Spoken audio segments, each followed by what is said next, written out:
Hey, what's up, everybody? Video 44 coming at you with another video. All right, so forcing myself out the house, man. I really felt like laying down and being lazy, but I just know better. I threw the trash out, felt the sunlight on my head, and I'm like, yeah, we should probably get out there and just walk around and see what the day has for us. But this is one of the moods where I really felt like staying in the house. But I prayed about it, and this is what it led to. So I think I'll be happy I'm out. I usually am when I do this, fighting myself. I was really good about that last year too. When I feel like this, I would get out anyway and end up enjoying my day. So this is one of those where I'm trying to do that now. But yeah, man, I feel pretty lethargic, like I was telling you guys yesterday. But I had a good workout this morning and a good meal. So now it's time to walk that off.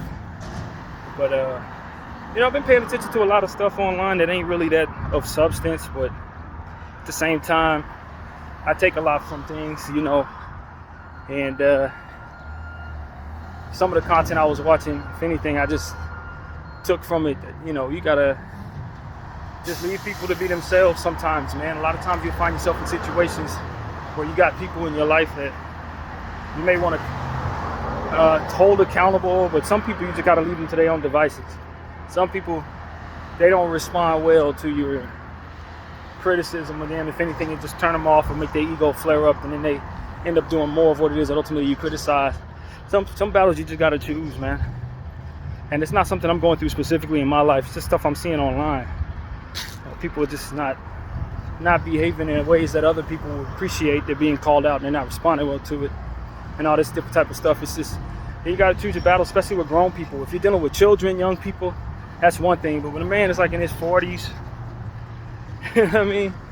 It's either going to be receptive to criticism and try to better himself for his own reasons or her own reasons, or they not. And their ego going to be in place, and you holding them accountable is something that goes in one ear and out the other. And so choosing our battles and asking the man upstairs to help us choose our battles, I think is a very important thing for a lot of us. Because just like I was saying yesterday, as the enemy will use people to get to you, this is one way that he can do it too. Have you wanting more for somebody than they want for themselves, trying to teach somebody something and they ain't looking to learn nothing. People then gave up. And I was listening to something going on outside my window last night. 2 a.m. I'm hearing some dudes getting into it. One dude is essentially trying to hold the other dude accountable, telling them to tighten up. And it started off with him slapping the crap out of this dude. I don't know, they was, you know, outside, it's a little different, you know, people, they were street dudes or whatever, Hispanic cats. But this dude was essentially, what I gathered from that situation is the dude was either talking about giving up on his life, talking about hurting himself, taking a drug of some sort he had no business doing. Whatever the case was, this was one of his homies coming to him essentially saying, tighten up. And he was telling him, I'll beat the hell out of y'all. You know, that type of tough love. Like, I'll beat the hell out of you. What are you doing? You messing up, homie. And by the time that conversation ended, you could hear him. You could hear the love in his voice for the person he was talking to. I don't know if it was his brother or not. At first, I thought I was about to witness or bear witness to something violent, because that's how he approached it initially. But it's like you run into your little brother and they drinking, you know, or maybe it would have been something else. But they on the verge of giving up and they talking crazy about ending their own life or something like that. That's what it seemed like he was responding to outside of my window. But if you can't want more for somebody than they want for themselves. If a person's going to crash all the way out or give up or whatever version of that, I think the most important thing to remember is that they can drag you with them. When you're trying to get them out of it, they can drag you with them. And that's something that we need to always keep in mind. We choose our battles. If someone's worth the trouble, then you're going to make that choice. But not every old body is worth it to intervene in their circumstances. Some people just got to go through what they got to go through. You know, it's the same thing with domestic violence situations or domestic disputes. When you're witnessing somebody going through it, it may be within your best interest to intervene, stop a man from beating up on a woman or vice versa, or whatever the case may be. But you got to always have it in the back of your head that those situations sometimes end up going bad for the peacemaker. It'd be the peacemaker that end up losing their life in them situations. You don't allow that to inspire cowardice within you when you know you should intervene, but you always had that on the back of your mind to protect yourself in situations like that. Protect yourself too, so that you can be alive to help somebody else tomorrow if you find yourself in a situation like that again. You can't help nobody from a grave or a jail cell. Always remember that. You can't help nobody from a grave or a jail cell, man. So let's just choose our battles wisely and try to have some spiritual, and I say spiritual because I think everything should be approached from that angle when you're dealing with conflicts of emotion. You should have some spiritual intellect in regards to what you're dealing with. Some situations are meant for you to intervene and bring forth the solution. Other things are meant to cause your destruction. And a lot of us can't tell the difference or aren't privy to the understanding that such a thing there is a difference in certain things. But we've lost people in this world to intervening in people's business that they had no business getting involved in.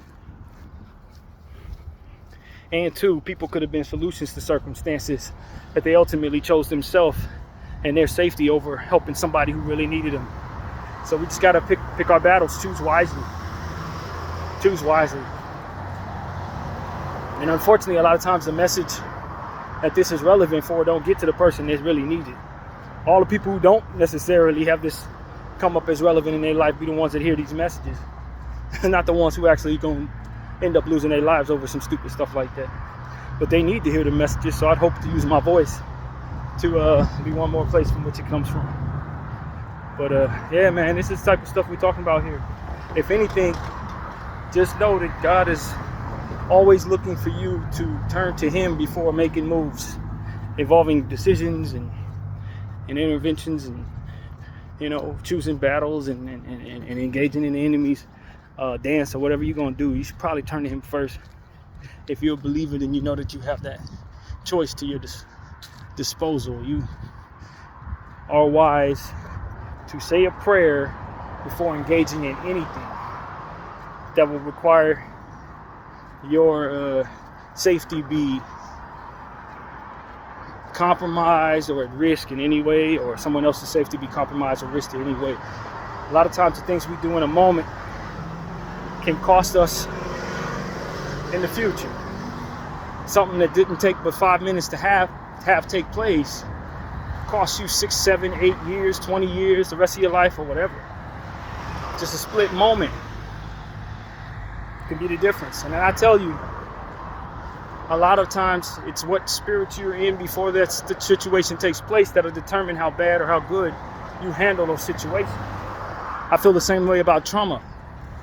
And if you're engaging in all types of negative spiritual energy, you engaging in all types of awfulness and what have you, when the worst things happen to you, you probably are going to go through the worst of it. But if you are strong in your faith, if you're already standing on something firm spiritually, and when those circumstances come around, you're going to have that foundation to fall on. Come the most traumatic experiences, or come the most difficult of circumstances. And I don't think that that's something that's taught in this world too much, because it's not considered to be something that's real in a lot of circles. But for those of us who are believers, it's in our best interest to enter that into our equation when considering circumstances that are most difficult and what we're doing right before they take place. What spirit you're in. And this takes me to another thing that a lot of people in the Christian religion believe, is that, Jesus Christ gonna come back at any time. Well, just the same in regards to that logic should come the understanding that difficulties could come at any time. You don't want yourself to be engaging in the worst of actions. It will come that day when Jesus knock on your door and say, I've returned. What did he catch you doing? You know what I mean? What were you doing when he returned is the question. And so I think the same logic applies to circumstances that are difficult to deal with. But what were you doing when they happened? What kind of energy were you engaged in? What were the thoughts going through your head right before that happened? If you were in a space that the Lord could reach you, then he probably would. But if you're in a space from which he can't, and you're doing the devil's dance when the worst of circumstances come around, then you're probably going to fall into the devil's consequences and the devil's expectations for the circumstance. You're going to have his mentality or whatever it is that ultimately he wants to impose upon your brain be the case when the worst of things happen to you. You know, these are things that we got to consider. Maybe being in the right space of mind more than not, having the right spiritual mindset more than not, is the best way to live, period. Maybe if we're in those spaces where we're connecting with God more, in a holiness space more, maybe we're more likely to be able to avoid certain things that would otherwise be unavoidable. It's that we're engaging in nonsense a lot of times, or walking away from situations where we know we didn't do right, that ultimately ends up having us seal our fate in some bad ways a lot of times. Be them choices you make, not just the direct choices that correlate to the occurrence that's regrettable. Sometimes stuff that you're just doing that don't have nothing to do with that. You know, if you've ever heard of a story where a guy was cheating on his wife and he gets in a car accident and died, like that type of stuff, it's like, well, maybe if he was doing what he was supposed to be doing and his mind was where it needed to be, he would never be in a space from which those circumstances would ever occur. And these are the type of things that are worth talking about, worth thinking about when considering how people's lives actually turn out and the fate that they ultimately find themselves with. You find yourself thinking about, what was I doing when that happened? What was I thinking when that happened? When I lashed out at that person, what was going on in the coming hours leading up to that moment?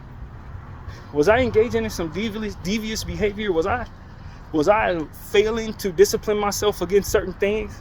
You know, a lot of times people fall into situations because they're drunk or they high. You need to win battles against those type of things, so that whenever whatever happens, you're in a frame of mind that allows for you to react to it in a way that you can live with. You know, literally in some cases, when you consider how many people die drunk, how many people die high, you know what I mean? Like, a lot of us know that that's a demon in our lives, and we have to do a better job of discipline against it, or it could cost us our lives. It could cost us our lives. And that we continue to, in the moment, engage in whatever we do in that regard continues to be like us playing Russian roulette with our lives. You know, if anybody's familiar with Russian roulette, I imagine most people are, but just in case you're not, it's a game people play where they take a 6-shooter, put a bullet in the chamber, spin that thing, and then, you know, load it up and put it up to their head and pull the trigger. And if it shoots, then they die. If they don't, then the next person on the other side of the table does it. You know, it's like you're playing that type of game. You don't know if this is going to be the time where when you engage in that for which you need to overcome, is going to cost you your life. A lot of us be like, yeah, I'm trying not to drink, but right now, I feel like I'm just going to go along with it. Right now, it's sort of how I felt about staying in the house today, in a much lesser scale. But it's like, you know, I'm always trying to win these battles against complacency and laying around and doing nothing and getting exercise. And I always like how my body feels when I've done so. But on this day, I want to lay around the house. But you know, that's a demon you need to overcome. You don't need to be doing that. Your struggles is isolation. Your struggles is, you know, being in a space where you're not getting the exercise you need. You need to, in the moment, choose to fight against that demon so that you can win that battle. You don't have no business doing that dance on any day. You need to win that battle every day so that you can get the consequences you want from it. But if this is the day you're going to choose to just go along with your demon and not fight it, then this could be the day where the worst of consequences come from doing so. And I consider how important this message could potentially be for somebody and how I would have missed out on it if I'd have stayed in the house like I felt like doing. Yeah, allow the Lord to use you and ask him for the strength to choose to fight today. Fight today. As we say, choose our battles, we got to choose our efforts as well in the right direction. And just as you want to stay out of people's business, you need to stay within yours as it pertains to winning battles against things you know you need to overcome.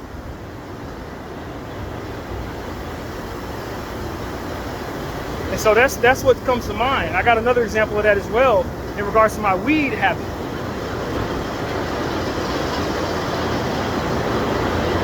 We'll talk about that as soon as I get past it.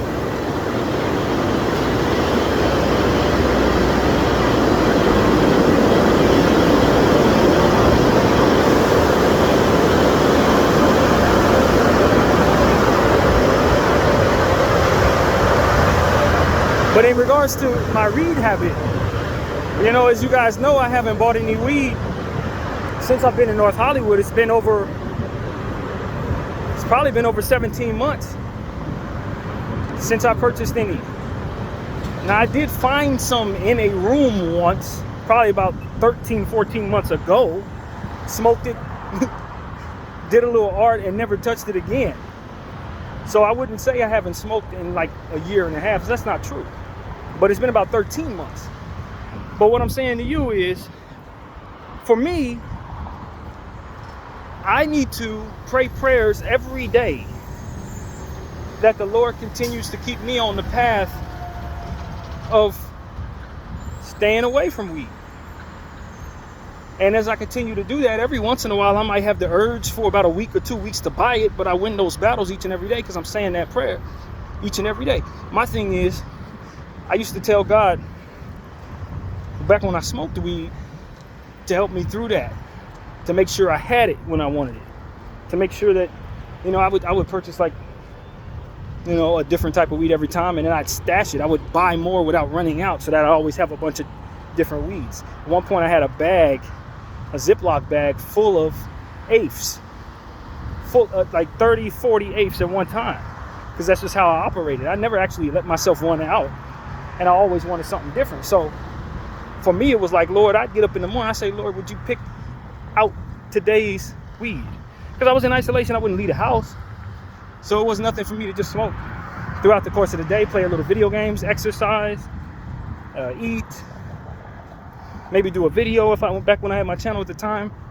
But that was how I operated. I would literally involve God in my weed smoke. And I knew that if I did that, when it was time for me to quit, or when I would decide I needed to quit, the Lord would be with me the whole way, helping me just as he would in choosing my weed and helping me, you know, make sure I have it when I need it. He'll also make sure I get rid of it when it was time to let go of it and help me win battles. And that's exactly what has happened now. Now, when it's time for me to let go of it, I too have him involved in keeping me sober, keeping me away from it. And so what I like to do is, the prayer that I like to pray in the morning is, for I hold my weed in hand, but worship G-O-D in Jesus' name. Meaning, I may hold my weed, but I don't idolize it. I may tell myself I love weed, but if God wants me to put it down, he comes first. You know, it's a prayer that I say about a lot of different things, but weed is relevant in regards to what we're talking about. And as it became clear to me that it wasn't in my best interest to continue purchasing weed, and just given in the circumstances I'm in living right here, I didn't want to quit. And to a point when my uncle started helping me financially, I didn't necessarily have those problems going forward. I could once again afford to smoke weed. But there were a lot of things that came with smoking weed that weren't good for me. Not just the fact that I couldn't afford it, but certain things that came with me wanting to stay in isolation. Some of the anxieties that I ended up finding that only came from being high often. And so it's like, I want to win those battles too. So now that I'm in a space where I could have got back to my weed smoking, I actually appreciate what comes with not smoking weed. That doesn't mean that I don't still appreciate weed. I'm a natural born pothead. I've been telling people that for as long as I was a child. But in this era of my life, as in other eras of my life, I see the fruit not smoking, and I want to win battles against smoking weed in this era. And when it's time to come back to it, I want the Lord to gracefully lead me toward when it's most responsible and when the coast is clear, so to speak, for me to be able to do so without it being a financial and mental problem for me. That's how I approach it. And for me, it's easy to get addicted to weed. It's easy to be addicted to weed. There's been multiple times in my life where I was literally addicted to where I didn't think I could live without it, even if it made sense to stop. Even when I couldn't afford it, I was scrounging together the little bit of money that I could so that I could have it. Like, those were the type of things that made me feel like I was a slave to it, rather than it being something I could enjoy. So now that I'm in a space where I don't want to smoke, I appreciate my sobriety. I value my sobriety. And as I've continued to pray the prayer that I pray to essentially put God first and ahead of my weed addiction, I've been able to find myself more and more comfortable walking past dispensaries without having any temptation whatsoever to purchase any, smelling the weed and not needing it, going places where otherwise it may be and not necessarily wanting to hit the weed or what have you. The more I pray about it, the more resistance I find myself with it. But just the same, I know that I'm a pothead. I know that. Just like any other addict, you find yourself understanding that addiction doesn't go away.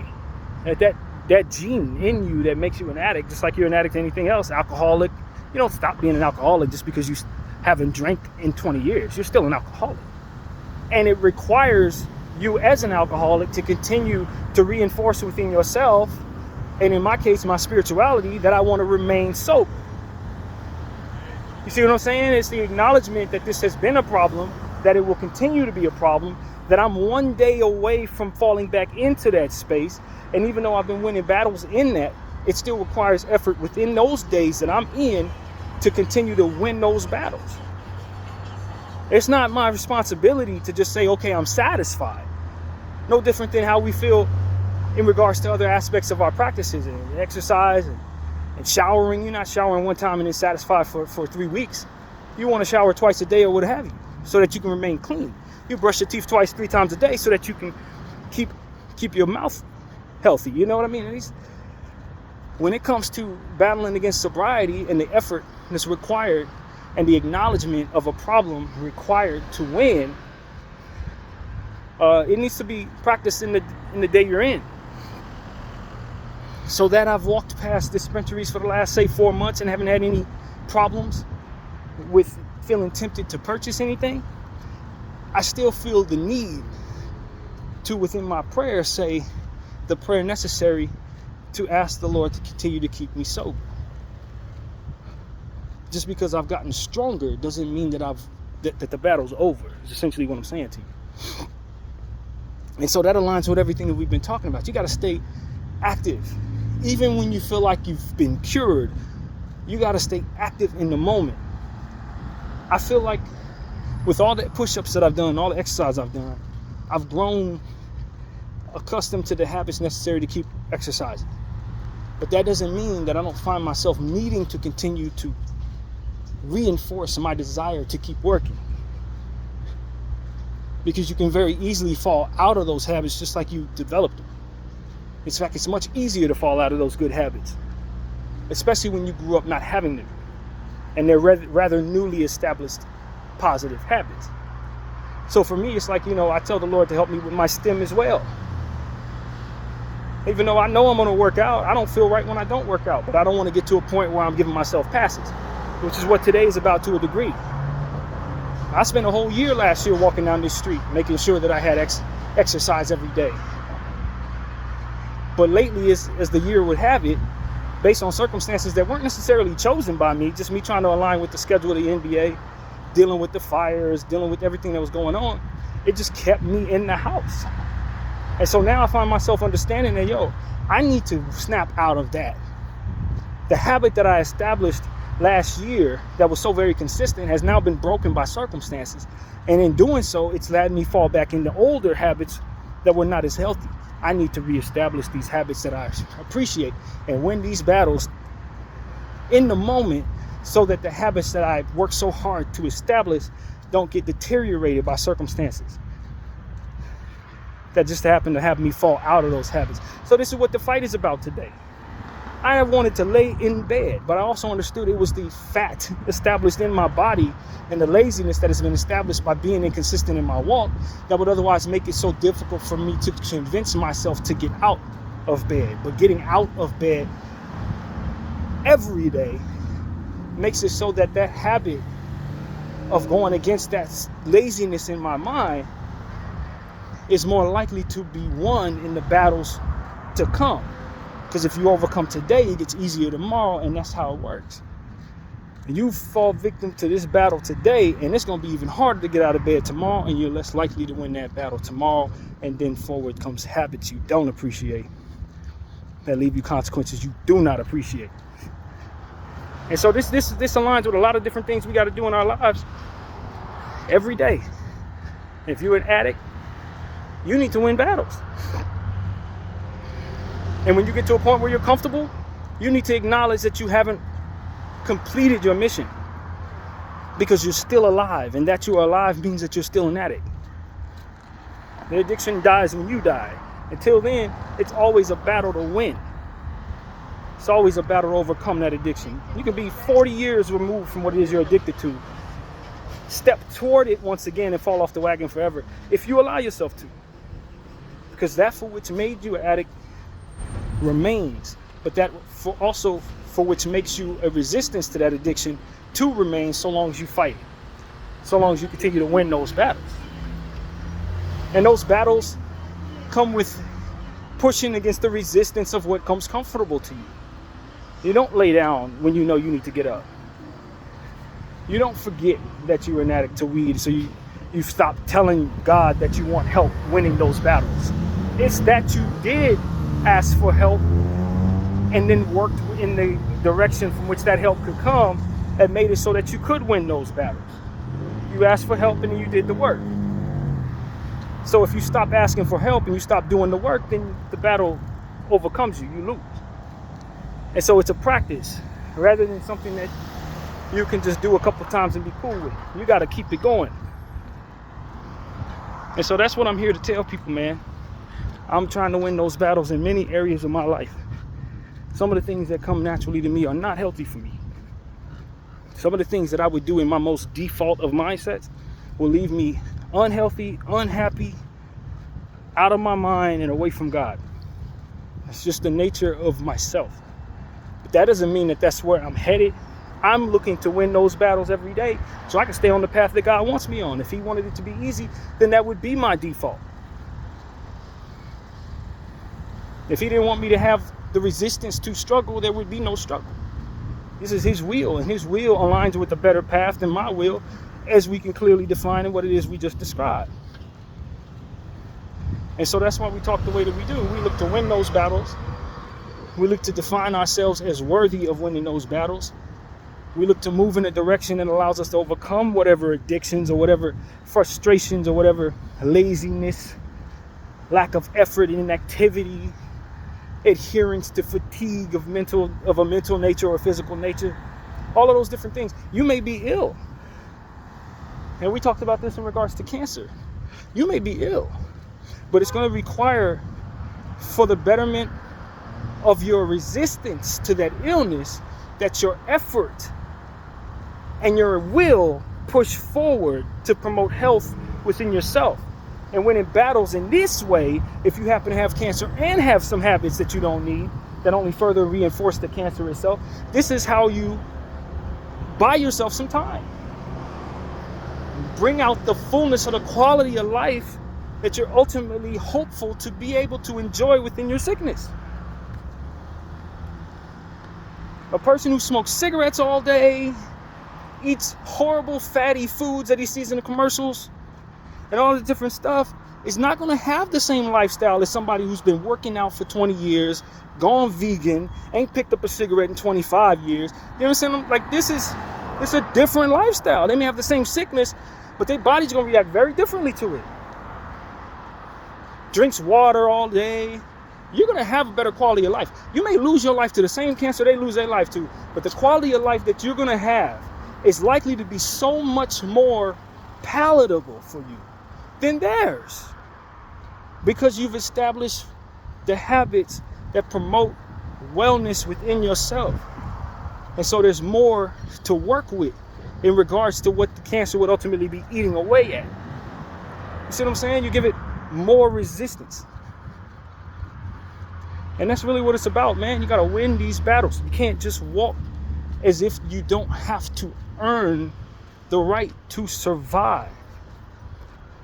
That you can just do whatever you want, however you want, engage in whatever different things that don't promote life within you. Your spirit has to be right. So you got to win those battles. Your practices got to be right. You got to win those battles. Your effort has to be right. You got to win those battles. You see what I'm saying? It's the essence of trying to live in a world that's meant to deteriorate your life. Especially if you live in the Western world where they're constantly promoting stuff to us that makes us want to fall victim to things that are going to sheepishly have us losing our lives. Oh, let me eat this sandwich every day. Let me smoke this cigarette, drink that every day. Of course, it's going to kill you. It's meant to kill you. It's meant to make you pour your money into it and furthermore, take you out. And then you suffer all the way through. It's hatred that ultimately drives a lot of those things that are promoted to you. You got to love yourself enough to be able to will your way around those things. And it starts with winning battles. Many battles. Dignity battles are underrated as well. When we talked about the guy who got in a car accident cheating on his wife, those are dignity battles. You gotta win those dignity battles. Because a lot of us, we work in the right direction in some ways, but when it comes to the battles of your dignity and the battles of your character, you lose. You gotta win those battles the same way you win your battles in addiction. Same way you win your battles in effort. Same way you win your battles in health promotion within yourself. Same way you win your battles in choosing your battles wisely with other people. You got to also win the dignity battles. And those are the hard ones. Those are the hard ones. And all this other stuff, yeah, you can do that in the light. You might have the support of your community in helping you win those battles. But the dignity battles, no, those got to be done in the dark. Those are the ones that nobody knows about. Those are the ones that millions and billions of people are failing in the dark to win those dignity battles, and it still transpires different things that still bring about the deterioration of their lives in a million different ways, more than I could ever describe. But that's exactly what it does. You lose those battles, it tumbles forward the domino effect of losing other battles. You end up taking on different stresses, trying to keep those demons in house so that nobody knows what you do. You end up taking on ulcers, taking on stresses that lead you toward addictions, the lack of a will to win battles in the form of addiction and different things comes from losing them dignity battles. Some of us,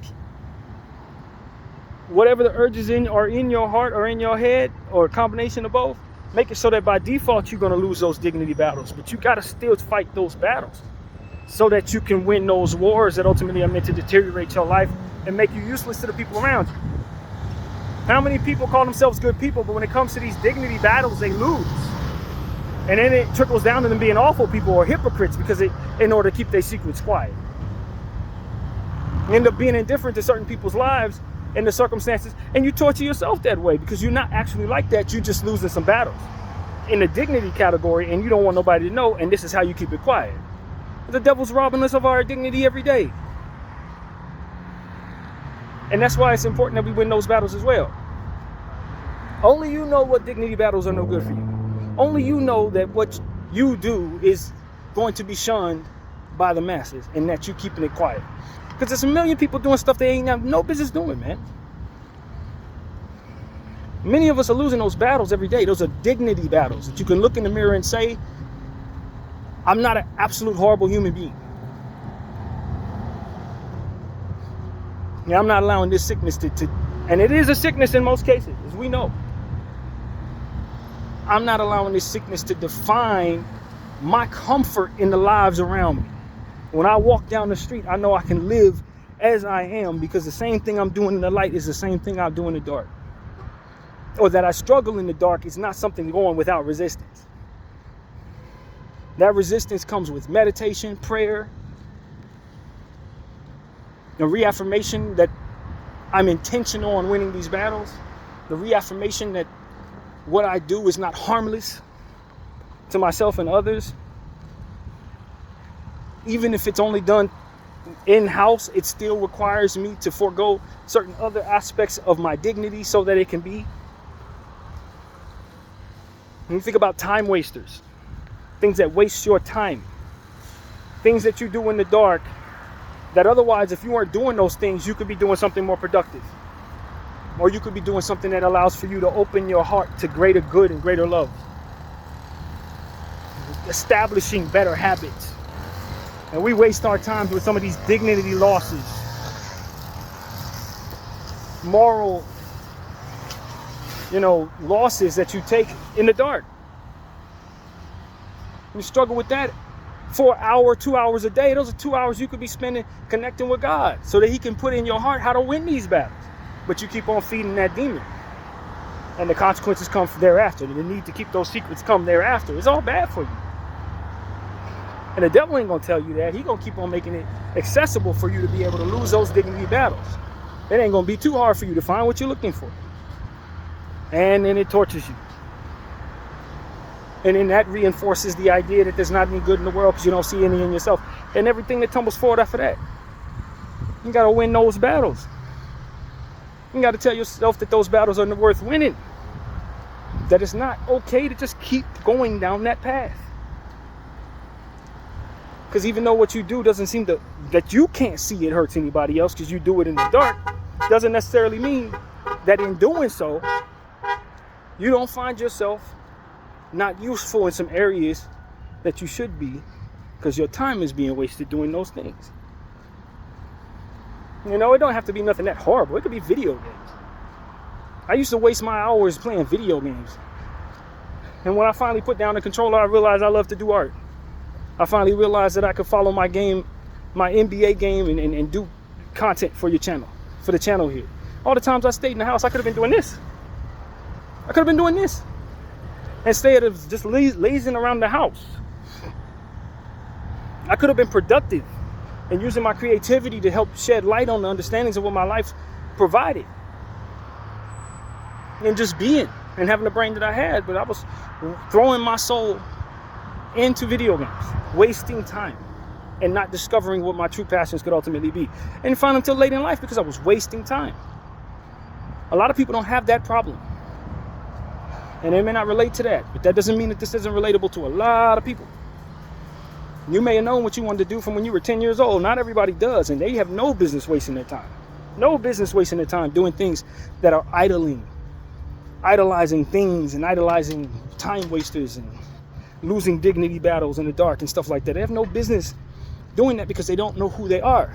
They don't know how valuable their life is until they find their passions and they realize it. Sometimes they never do.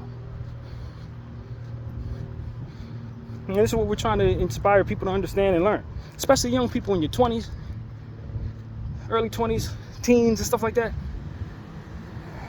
It's so important that you win these battles in your life.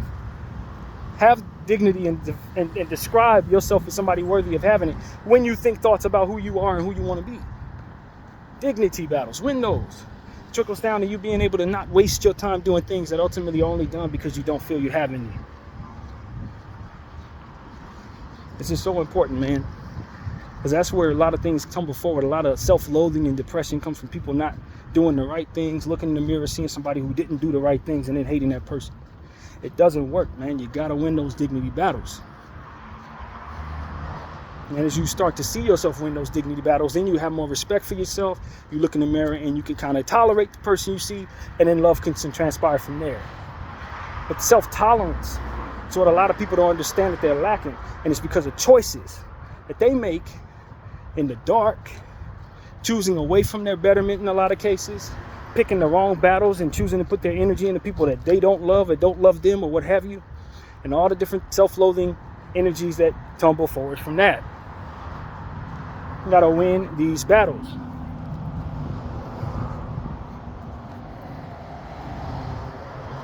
So that's the energy that I give you today, man. I want people to win battles, especially the dignity ones. The ones that have to do with sexual energy, the ones that have to do with, weird deviant, things that only come from your brain, and that nobody else knows that you have these problems. You got to win those battles. A lot of those things are only in place to help you waste time, hate yourself, not see a tolerance within yourself when you look in the mirror. Have you in a space where you have to forego certain things that allow for you to have the leverage of integrity in your life to keep your secrets quiet. You're giving all of your life's leverage to the devil. And how harmful that is when you find yourself in need of the ability to see in yourself someone greater than that. When it's time to be a hero. When it's time to stand on principles. When it's time to speak up against something. When it's time to stand there for somebody. Be in there for somebody or what have you. You're in the dark. Somebody call your phone, you doing your dark deed. You ain't gonna answer the phone. They needed you to answer the phone. You were on the devil's time. That's why you didn't show up for them. And now everything goes wrong for them. And you see that, you know that, you hate yourself for that. You should have been in a space from which the Lord could reach you instead of that for which you losing your dignity battles in the dark. You could have been there for them. You should have been there for them. This is what winning those battles allows you to do.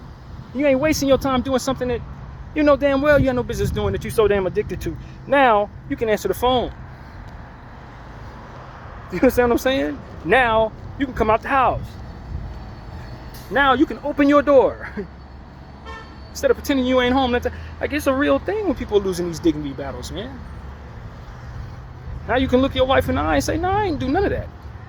And mean it, because you didn't. Dignity battles, man. Comes with loving yourself. You're going to want to win those wars. Because you're going to want that leverage in life so that you can be the person you need to be. You ain't going to have nobody blackmailing you about nothing because you didn't do it. See what I'm saying? That's what that discipline gives you, is that leverage in life. They can't hold that over your head. They ain't got pictures of you because you didn't do that. You won those battles. You may have been inclined to be like that, but in your mind you understood what comes from it and how it could ultimately trickle down to you not having what you need, and you couldn't stomach that.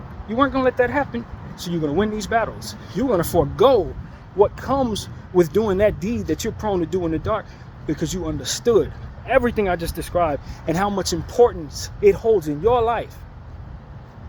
Because you know somebody gonna call you one day. You know them people over there gonna try to blackmail you. You know them circumstances that you're doing is ultimately gonna have you wasting your time. You know you ain't gonna love yourself for doing that in the dark and then having to see yourself in the mirror after you finish doing that. You know the devil is doing a dance because he gets to use all of it against you. It ain't worth it. Whatever it is, it's obviously not for your betterment. So win these battles. That's all I'm saying. And you have to involve the Lord if you're a believer. If you're not a believer, good luck. Because it's not set up for you to win, man. It's not set up for non-believers to win these battles. They're going to lose these battles every time. It's not built for you to win those battles. It's built for you to align with the devil's timing. The world is going to promote to you that it's okay to do whatever it is you choose against that for which is against that. Because all it is, of course, are naysayers that are trying to get in the way of your happiness, are jealous of the fact that you found yourself. But that for which you found is not yourself. It's a self-destructive button that you can ultimately press to not only destroy yourself, but to deter any bit of usefulness that you would otherwise have to the greater good. It's war. And it's not as simple as I'm coming at you, straight at you. It's also that for which is looking to be devious and catch you while you turn your head in trust, so you can blow your head off. You understand what I'm saying? Spiritual war, mental world war, all of it.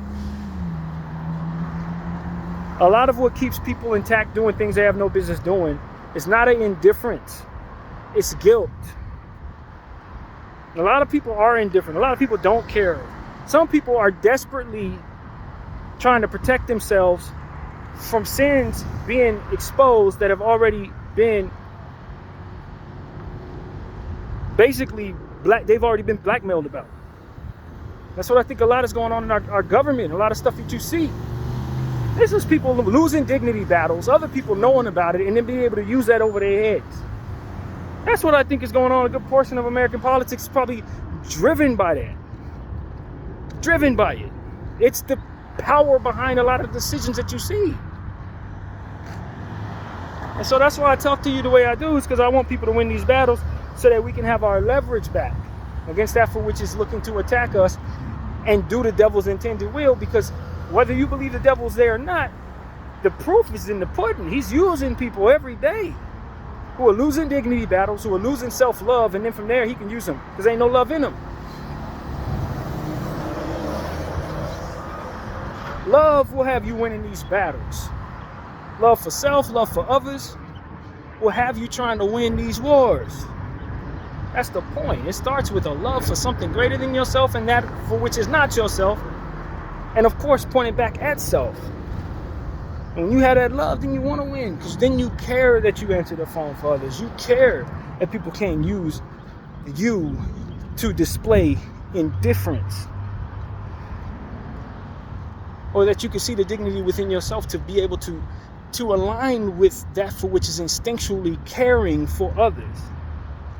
Because when you hate yourself, it's easy not to care about nobody else. It's easy to look at somebody else's suffering and say, man, that's what they got going on. But how can I get back over here to this dignity destroyer that ultimately I'm addicted to? You see what I'm saying? Like, that type of stuff is real. How can I get back to where I'm at in my comfort space of dark so I can do my darkness? You understand what I'm saying? And there's so many different variations and avenues that this is on that haven't been articulated, that people don't know the first thing about, but are suffering from, and they don't know why they don't care. It starts somewhere in these places, man. And a lot of y'all were raised by people who were losing these dignity battles, who were defeated by these deflations. You were raised by people like that, who were corrupted by cultures that were more or less coerced by so many different fashions of this at every corner of itself. That person compromised over there, that person compromised over there, that person compromised over there, and together they reinforce some of that for which you were influenced by. Not because they had it in their heart to influence you, just because they were trying to keep a secret quiet, and one person who understood all them damn secrets was able to impose their evil intention upon those individuals to coerce what it is that ultimately you're influenced by. A lot of the stuff that we're falling into is just like that. A lot of stuff that we hold so sacred that is darkness is really in place for that reason. Some of this stuff is not even really well thought out. It's just leverage. Leverage that people used against the guilty, man. And you start uncovering what's underneath a lot of the suffering in this world, you're going to find as much of this as you're going to find anything else. People losing dignity battles, other people knowing about it, and then being able to impose an evil intention upon the notion that they could use those things against those individuals. Win those wars, and you can't be used that way. BDL 44, I thank you all for watching. I'm out.